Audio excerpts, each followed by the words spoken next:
Before we dive into one of the most shocking and forbidden truths ever hidden from humanity, I need to know, what time is it where you are right now?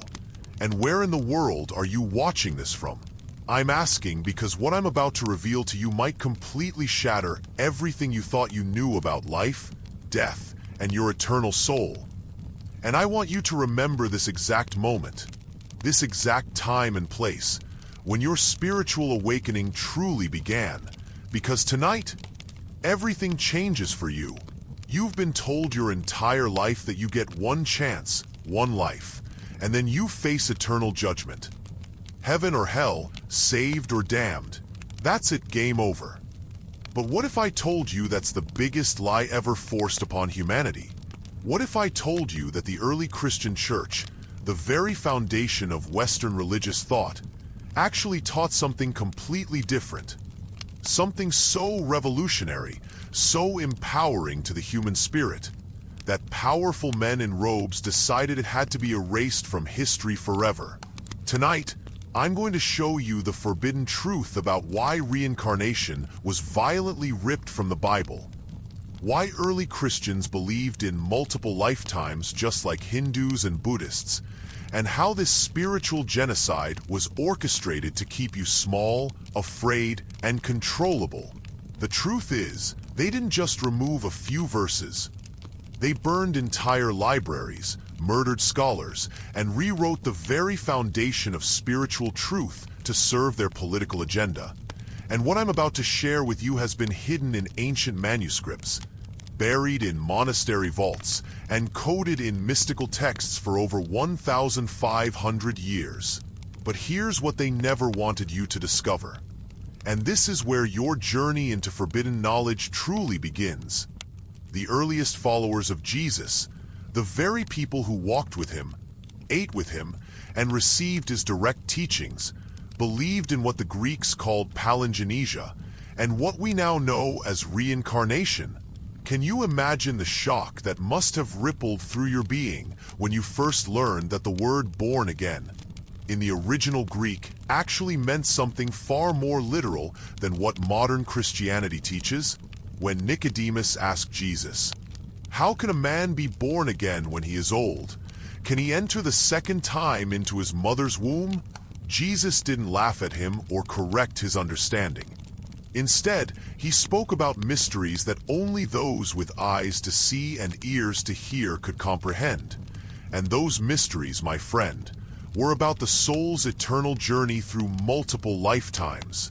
The Gnostic Christians, who claimed to possess the secret teachings of Christ, wrote extensively about the soul's progression through various incarnations, and their texts, which were buried in the Egyptian desert for centuries, reveal a Christianity so radically different from what you've been taught that it would make your head spin. These weren't heretics or cult members. These were the original Christians, the ones who understood that Jesus came to teach humanity about the soul's eternal evolution, not to create a religion of fear and control. In the Gospel of Thomas, one of the most important Gnostic texts ever discovered, Jesus speaks about the soul's journey and the need to remember who you truly are beyond this single lifetime. And when you read these words with an open heart and mind, you begin to understand why the Roman Church was so terrified of this knowledge that they would rather burn people alive than let it spread. The shocking truth that will absolutely blow your mind is that the concept of reincarnation wasn't just accepted in early Christianity. It was considered essential to understanding God's justice and mercy. Think about it for just a moment. How could a loving, all-knowing God condemn a soul to eternal torment based on the actions of a single lifetime? Especially when that lifetime might be filled with poverty, abuse, mental illness, or circumstances completely beyond that person's control. The early church fathers, including Origen of Alexandria, one of the most brilliant theological minds in Christian history, taught that the soul exists before birth and continues after death, learning and growing through multiple incarnations until it reaches perfect union with the divine. Origen wrote extensively about the pure existence of souls and their gradual return to God through a series of lifetimes. And his teachings were so popular, so widely accepted, that they shaped Christian thought for over 3 centuries. But here's where the plot thickens, and where you'll begin to see just how deep this conspiracy goes. When the Roman Empire decided to make Christianity the official state religion, they needed a version of Christianity that would serve their political purposes, not one that would empower individuals to seek direct spiritual truth. Emperor Constantine, who wasn't even baptized until he was on his deathbed, called the Council of Nicaea in 325 AD, not because he was a spiritual seeker, but because he needed religious unity to maintain political control over his vast empire. The bishops who gathered at this council weren't chosen for their spiritual wisdom or their connection to the original teachings of Jesus. They were chosen for their willingness to create a standardized, controllable version of Christianity that would serve the needs of the Roman state and reincarnation, with its emphasis on personal spiritual evolution and individual responsibility, was absolutely incompatible with their vision of religious authority. Now here's where this story becomes absolutely mind-blowing, and where you'll see just how calculated and deliberate this spiritual cover-up really was. The final blow to reincarnation in Christianity didn't come from any spiritual revelation or divine inspiration. It came from a political decision made by Emperor Justinian and his wife Theodora in the year 553 AD. At the Second Council of Constantinople, they officially condemned the teachings of Origen and declared belief in the pre-existence of souls to be heretical, punishable by death. But here's the truly shocking part that most people never learn. This council was called specifically because Theodora, the empress, was terrified that she might have to pay for her past life as a prostitute and her cruel actions in this life. She had consulted with mystics and scholars who told her about karmic justice and the soul's journey through multiple lifetimes, and the thought that she might be born into poverty or suffering in her next life based on her current actions as a ruthless empress was so terrifying to her that she convinced Justinian to outlaw the entire concept. Can you imagine? The fate of humanity's spiritual understanding was altered forever because one powerful woman couldn't bear the thought of cosmic justice. They didn't just ban these teachings, they ordered the destruction of countless manuscripts, the execution of scholars who refused to recant, and the complete rewriting of Christian doctrine to support the idea that you get one chance. And if you don't toe the line in this lifetime, you're doomed forever. This wasn't spiritual evolution.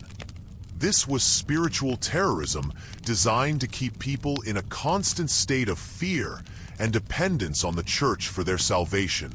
But the hidden truth goes even deeper than political manipulation, my friend.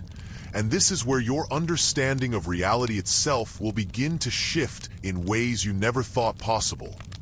The removal of reincarnation from Christianity wasn't just about control. It was about severing humanity's connection to their true spiritual power. When you understand that your soul is on an eternal journey, learning and growing through countless lifetimes, you begin to see challenges, relationships, and even suffering from a completely different perspective. That person who seems to trigger you for no reason, they might be someone you've shared dozens of lifetimes with, working out karmic patterns and soul contracts that go back thousands of years.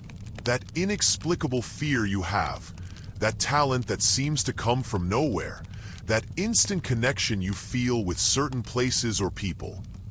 These aren't random occurrences. They're soul memories bleeding through from other incarnations. The early Christians understood this, which is why they practiced what they called anamnesis, the recovery of the soul's lost memories, and why their spiritual practices focused not just on salvation in this life, but on the soul's eternal progression toward divine consciousness.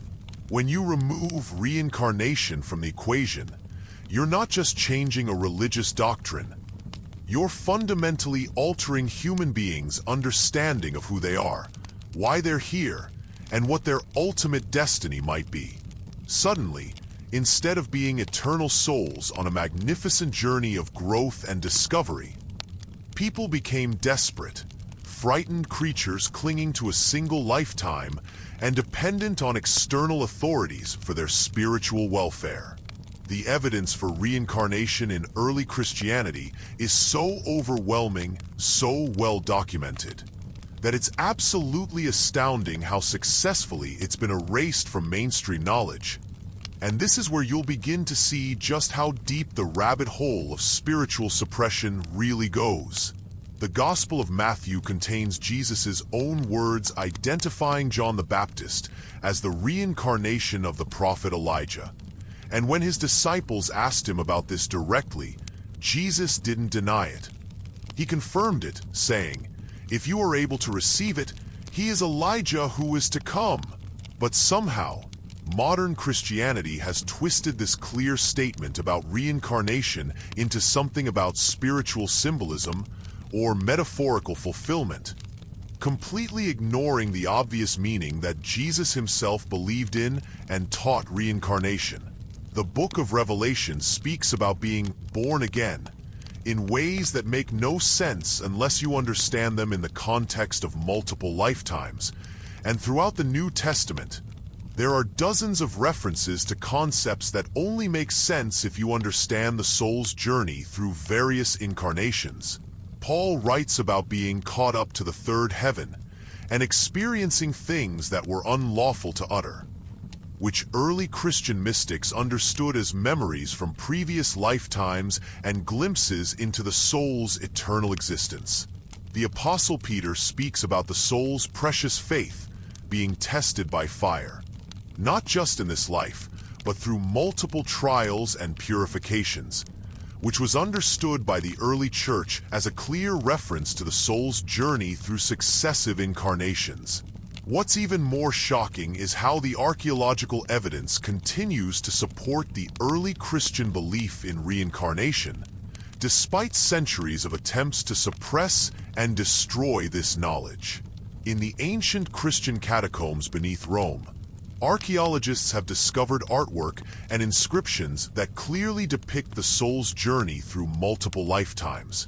And in early Christian burial sites throughout the Mediterranean, they've found symbols and texts that make no sense unless you understand them in the context of reincarnation and the soul's eternal progression.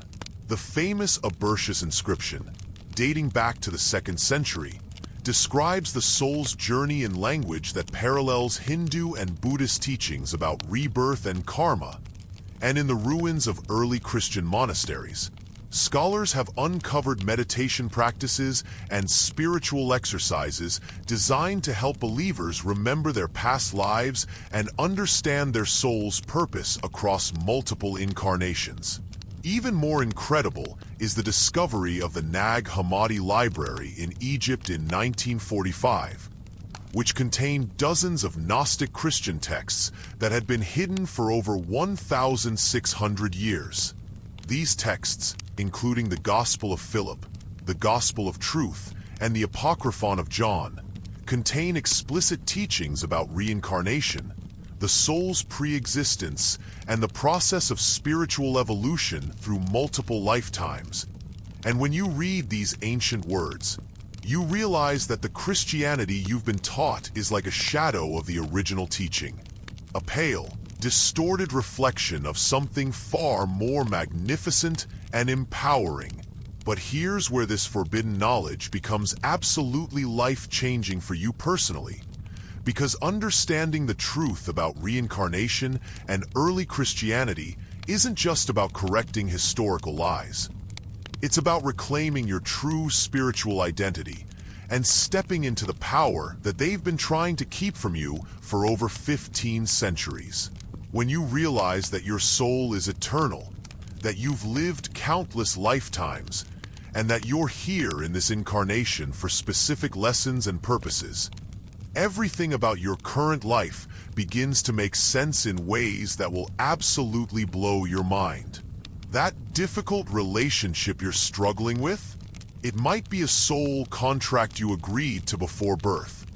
An opportunity to heal ancient wounds and evolve beyond old patterns. That career change you've been afraid to make. That creative project you've been putting off. That spiritual calling you've been ignoring. These might be your soul's way of guiding you toward the experiences you came here to have in this particular lifetime. The early Christians understood that each incarnation is like a chapter in an epic novel. And you can't understand the full story by reading just one chapter. You need to see the bigger picture, the soul's eternal journey, the magnificent tapestry of growth and learning that spans lifetimes and dimensions. The hidden teachings about karma and reincarnation that were stripped from Christianity are so profound, so transformative, that when you truly understand them, they will revolutionize not just your spiritual life, but every aspect of your existence. The early church taught that what we call karma, the law of spiritual cause and effect, isn't a system of punishment and reward, but a cosmic educational process designed to help souls learn and grow through direct experience. Every action, every thought, every choice creates ripples that eventually return to teach us about the nature of our own consciousness. And understanding this doesn't make you passive or fatalistic. It makes you incredibly empowered, because you realize that you are constantly creating your future experiences through your current choices and awareness. The Gnostic Christians wrote extensively about what they called the divine spark within each soul, and they understood that reincarnation isn't about punishment or endless suffering. It's about the gradual awakening of this divine consciousness within us, lifetime after lifetime, until we remember who we truly are beyond all the roles, identities, and limitations we've accumulated through various incarnations. This is why Jesus taught that the kingdom of heaven is within you. He wasn't talking about some distant reward after death. He was pointing to the divine consciousness that is your true nature, waiting to be awakened and expressed in this lifetime, and every lifetime until you achieve what the early Christians called theosis, complete union with the divine. Now let me share with you something that will absolutely transform how you see your current challenges and opportunities. Because when you understand the real purpose of reincarnation as taught by the early Christians, you'll never feel like a victim of circumstances again. The Gnostic texts reveal that before each incarnation, your soul meets with what they called the Council of Light. Spiritual beings who help you choose the specific experiences, relationships, and challenges that will most effectively promote your growth in that lifetime. This means that on a soul level, you actually chose the family you were born into, the country and time period you incarnated in, even the major challenges and opportunities you would face, because your higher consciousness knew exactly what experiences would help you evolve beyond your current limitations. This doesn't mean you chose to suffer or that difficult experiences are meant to be. It means that your soul is incredibly wise and courageous, willing to take on challenging incarnations because it knows that growth only comes through experience. And the most profound growth often comes through the most challenging experiences. The early Christians called this voluntary incarnation. And they understood that truly advanced souls often choose the most difficult lifetimes because they want to accelerate their spiritual evolution and also serve as teachers and healers for other souls who are struggling with similar challenges. The forbidden knowledge about what happens between lifetimes is perhaps the most mind-blowing aspect of early Christian teachings on reincarnation. And this information has been so thoroughly suppressed that most people have never even heard whispers of it. According to the Gnostic texts and the writings of Origen, when your soul leaves this physical body at death, You don't immediately go to heaven or hell. You enter what they called the intermediate state, a realm of pure consciousness where you review everything that happened in your just completed lifetime with perfect clarity and understanding. In this state, you see not just your own actions and their consequences, but you actually experience the effects of your choices on every other person you encountered. You feel their joy when you help them, their pain when you hurt them, their confusion when you lied to them, their gratitude when you loved them. This isn't punishment. It's the most compassionate and effective education possible, because you literally understand the full impact of your consciousness and choices in ways that would be impossible while incarnated in physical form. After this life review, you work with spiritual guides to understand what lessons you learned, what patterns you still need to heal, and what new experiences would most effectively support your continued evolution. And then you begin the process of choosing your next incarnation with all the wisdom and love of your eternal soul guiding the decision. But here's something even more incredible that the early Christians understood about the soul's journey through multiple lifetimes. They taught that advanced souls could actually remember their past lives and consciously access the wisdom and abilities they had developed in previous incarnations. The spiritual practices they developed weren't just about salvation in this life. They were about awakening what they called soul memory and integrating the full spectrum of your eternal existence into your current consciousness. They practiced meditation techniques designed to help believers remember not just their immediate past life, but their entire soul history going back thousands of years. And they understood that this wasn't just interesting information. It was practical wisdom that could transform your current lifetime in absolutely miraculous ways. Imagine discovering that you were once a healer in ancient Egypt and being able to access those healing abilities in this lifetime. Or remembering that you were a wise teacher in ancient Greece and being able to draw upon that wisdom to guide and inspire others today. The early Christians knew that your soul carries forward not just karmic patterns that need healing, but also incredible gifts, talents, and wisdom that you've developed over countless lifetimes. And when you learn to access this treasure trove of soul experience, you become capable of things that seem absolutely impossible from the perspective of a single lifetime. The systematic destruction of reincarnation teachings from Christianity wasn't just about changing religious doctrine. It was about creating what we might call spiritual amnesia in humanity. And the effects of this psychological warfare are still devastating people's lives today. When you believe you only get one chance, one lifetime to get it right, you live in a constant state of anxiety and desperation that makes you incredibly vulnerable to external control and manipulation. You become willing to give up your power to anyone who claims to have the authority to determine your eternal fate. Whether that's a religious institution, a political system, or any other external authority that promises to save you from the consequences of your supposed spiritual inadequacy. But when you understand that you are an eternal soul on an incredible journey of growth and discovery, that you've already lived countless lifetimes and will continue to evolve and learn through countless more, you step into a completely different relationship with life, death, and your own spiritual power. Suddenly, instead of being desperate for external salvation, you become focused on internal transformation.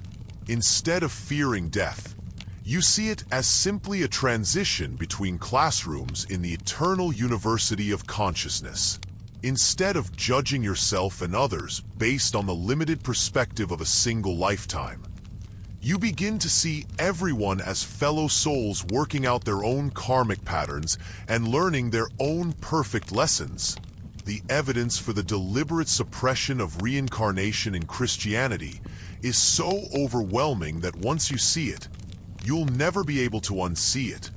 and you'll begin to understand just how much spiritual truth has been hidden from humanity for political and economic purposes.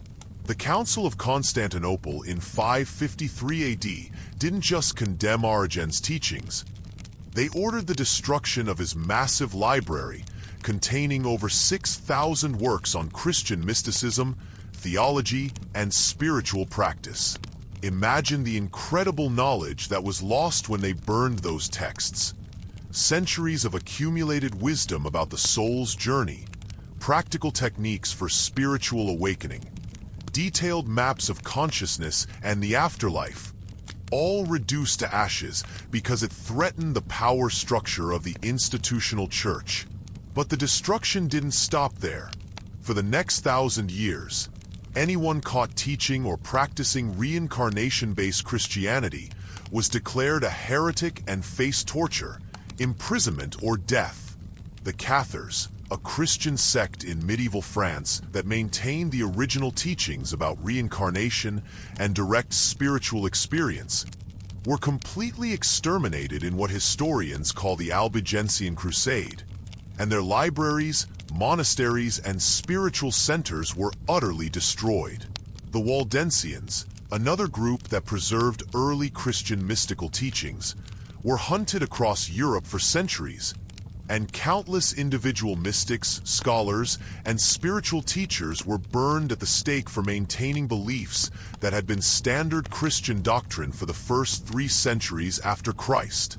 What's absolutely mind-blowing is that despite centuries of violent suppression, the truth about reincarnation in early Christianity has never been completely erased. And in recent decades, scholars and archaeologists have uncovered so much evidence that the cover-up is finally beginning to unravel. Hidden monasteries in remote locations have yielded manuscripts that clearly show the continuity of reincarnation teachings in secret Christian communities. And translation work on ancient texts is revealing that many supposedly orthodox Christian writings actually contain coded references to reincarnation and the soul's eternal journey.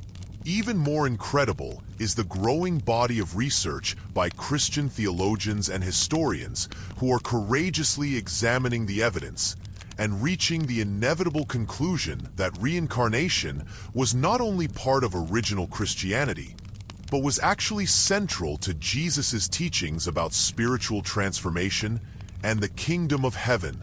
Dr. Geddes McGregor, a professor at USC and an ordained Presbyterian minister, spent decades researching this topic and concluded that removing reincarnation from Christianity was like removing the engine from a car and wondering why it won't run.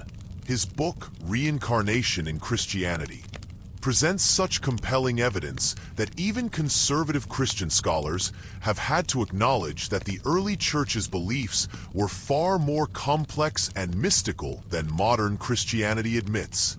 The practical implications of reclaiming this forbidden knowledge for your own spiritual journey are absolutely revolutionary. And this is where everything I've shared with you tonight begins to transform from historical information into personal empowerment. When you understand that your soul chose this lifetime, this body, this family, these challenges and opportunities specifically because they would provide the perfect classroom for your continued evolution, you stop being a victim of circumstances and start being a conscious participant in your own spiritual education. Every difficult relationship becomes an opportunity to heal ancient patterns. Every challenge becomes a chance to develop new strengths and wisdom. Every moment of joy becomes a celebration of your soul's progress on its eternal journey. You begin to see your current lifetime not as a random series of events that you have to endure or escape, but as a carefully designed curriculum created by your own higher consciousness to help you remember who you truly are beyond all the roles and identities you've accumulated through various incarnations. This doesn't make you passive or resigned to suffering. It makes you incredibly active in seeking the lessons and growth opportunities in every experience. And it gives you the courage to make the changes and choices that align with your soul's deepest purposes and callings. They taught that souls don't incarnate randomly or alone. They travel together in what we might call spiritual families or karmic clusters. Groups of souls who have been working together through countless lifetimes to learn specific lessons, heal ancient wounds, and support each other's evolution toward divine consciousness. Your current family members, your closest friends, even your most challenging relationships are likely souls you've known for thousands of years, playing different roles in each other's stories as you all work toward greater wisdom and love. In one lifetime, the soul who is now your difficult mother might have been your beloved teacher, and in another incarnation, the soul who is now your challenging boss might have been your devoted child. The early Christians understood that these souls are incredibly complex and beautiful, extending far beyond the simple biological or social connections we see in this single lifetime. And they believed that understanding these eternal bonds was essential to truly loving and forgiving the people in your current life. This knowledge explains why you feel such an instant connection with some people and such inexplicable conflict with others. It's not random chemistry. It's the continuation of relationships and karmic patterns that have been developing and evolving through multiple incarnations. But here's where this forbidden knowledge becomes absolutely life-changing for your personal spiritual practice and growth. The early Christians developed specific techniques for healing karmic patterns, not just in this lifetime, but across all your soul's incarnations. They understood that traumatic experiences, negative belief patterns, and destructive relationship dynamics can carry forward from lifetime to lifetime until they're consciously healed and released.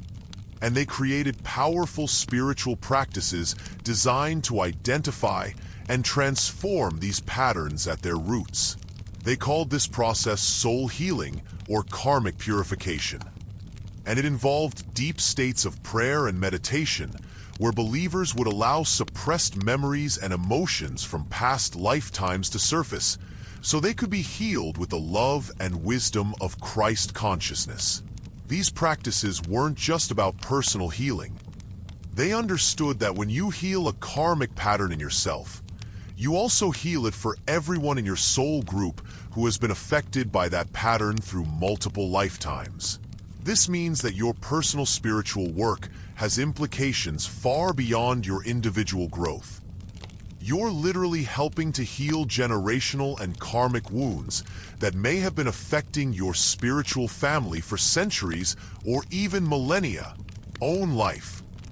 You help shift the entire spiritual evolution of humanity toward greater love and wisdom. The hidden teachings about what early Christians called soul contracts will absolutely blow your mind and transform how you see every relationship and situation in your current life. They taught that before each incarnation, your soul meets with the souls of everyone who will play significant roles in your upcoming lifetime. Your parents, siblings, spouse, children, close friends, even your most challenging adversaries. And together you create detailed agreements about how you'll help each other grow and learn. These aren't casual arrangements. They're sacred commitments made at the highest level of soul consciousness, with each soul agreeing to play specific roles that will give the others opportunities to develop particular qualities or heal certain patterns. Your most difficult relationships are often with souls who love you so much that they're willing to play the villain or the challenger in your life story. Knowing that this will help you develop forgiveness, self-love, personal boundaries, or inner strength. Your greatest teachers are often souls who agreed to show up at exactly the right moments to offer you the wisdom or opportunities you need for your next level of growth. Even traumatic experiences, while genuinely painful and never to be minimized, can be understood as soul contracts designed to help you develop specific spiritual qualities that can only be forged through that particular type of challenge. The early Christians emphasized that understanding soul contracts doesn't make you passive about improving difficult situations. It gives you the wisdom to extract the maximum learning and growth from every experience, while also taking appropriate action to create positive change. Now let me share with you something that will absolutely transform your understanding of prayer, manifestation, and spiritual practice. The early Christians understood that your current lifetime is like a single semester in an eternal university, and the grades you receive aren't based on external achievements or even moral perfection, but on how much you grow in wisdom, compassion, and spiritual maturity during this particular incarnation. This means that someone who starts this lifetime with tremendous challenges and trauma, but makes significant progress in healing and spiritual development, might actually graduate with higher honors than someone who had an easy life, but remained spiritually stagnant. The early church taught that God isn't interested in your performance according to external standards. The divine is interested in your soul's evolution, your growing capacity to love unconditionally, your developing wisdom about the nature of reality, and your increasing ability to serve the highest good even in difficult circumstances. This completely revolutionizes how you approach spiritual practice, because instead of trying to be good enough to earn divine approval, you focus on using every experience, pleasant and unpleasant, as an opportunity to develop greater spiritual maturity. Prayer becomes less about